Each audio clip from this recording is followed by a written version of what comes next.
सबसे पहले तो बाल सखा प्रकोष्ठ अभिमुखीकरण करना चाहती हूँ। इसमें मैंने एक दिन की ट्रेनिंग ली है। बाल सखा, बाल मतलब बच्चे और सखा मतलब मित्र। आज की जो शिक्षा है जो कि बाल केंद्रित होती है। आपने देखा होगा जब आपको शिक्षक पढ़ाते हैं तो बच्चों को केंद्र में रख करके उसकी रुचि, उसकी अभिरुचि, उसकी क्षमता के अनुसार बच्चों को पढ़ाया जाता है। अगर किसी बच्चे को ये विधि समझ में नहीं आ रही है तो उस विधि में चेंज किया जाता है कि ये एक बच्चा प्रतिभाशाली है, एक बच्चा कमज़ोर है। ठीक है, प्रतिभाशाली बच्चे को समझ में आ रहा है, कमज़ोर बच्चे को समझ में नहीं आ रहा है, तो शिक्षक क्या करता है, उस बच्चे को समझाने के लिए अपनी विधियों को क्या करते हैं, चेंज करते हैं। तो बाल केंद्रित शिक्षा प्रणाली है। और यहाँ पे जो बाल सखा है ये कोरोना काल से 2019-20 में 2-3 स्कूलों में शुरू हुआ, लेकिन ये कंटिन्यू रूप से 2022 में प्रत्येक विद्यालय में शुरू हो गया था। इसमें 3 लोगों की महत्वपूर्ण भूमिका होती है। विद्यार्थी जो कि केंद्र में होते हैं, दूसरे हमारे शिक्षक और तीसरे अभिभावक।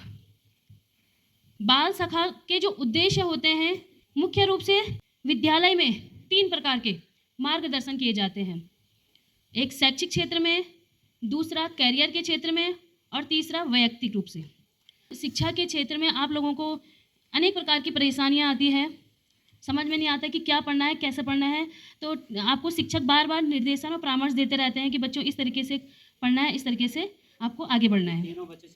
दूसरा, कैरियर के क्षेत्र की बात की जाए तो व्यावसायिक रूप से 9 से लेकर के 12 तक के बच्चों को ये निर्देशन और परामर्श दिया जाता है। तो कैरियर में बच्चों को समझ में नहीं आता उनको आगे क्या करना है, क्या नहीं करना है, तो इसके लिए भी विद्यालय में आपको क्या दिया जाता है, निर्देशन और परामर्श दिया जाता है।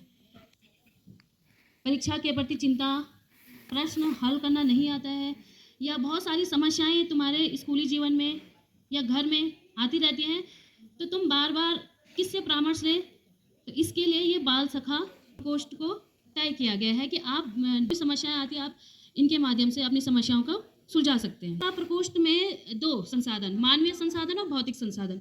मानवीय संसाधन की बात की जाए तो इसमें जो नोडल अधिकारी होते हैं, प्रधानाचार्य, संस्था अध्यक्ष प्रधानाचार्य होते हैं। दूसरे बाल सखा प्रभारी, जो कि मैंने ट्रेनिंग ली है तो मैं बाल सखा प्रभारी, एक सह प्रभारी साथ में होता है और बाकी सारे शिक्षक इसके सदस्य होते हैं।